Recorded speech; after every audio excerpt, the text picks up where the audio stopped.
A pooled analysis was recently published of 25 interventional trials investigating nut consumption and the levels of fatty substances like cholesterol in the blood.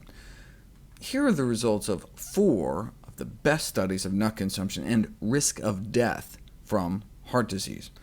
Compared to eating no nuts at all, this is the associated drop in risk of death eating nuts once or twice a month, about once a week, a couple times a week, and then almost every day. We're talking about cutting the risk of our #1 killer in half with one simple, delicious dietary change, adding nuts to our daily diet.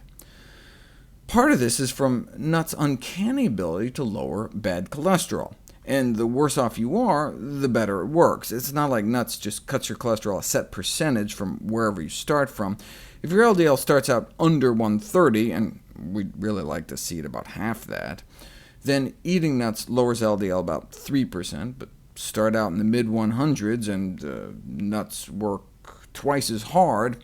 And if you're off the charts, ready to keel over any moment, nuts drop your bad cholesterol an average of like 10%. You'll note, though, many of these 25 studies were funded by industry groups, such as the ITNC-NREF, the International Tree Nut Council Nutrition Research and Education Foundation, or the International Nut and Dried Fruit Foundation, presumably throwing in the dried fruit part so they wouldn't have to be known as the International Nut Foundation. Either way, such trade groups have not shown themselves to be above conniving studies designed to exaggerate benefit. Case in point, from the Almond Board of California, showing almond consumption reduces DNA damage compared to the control group, who were instead made to eat pork.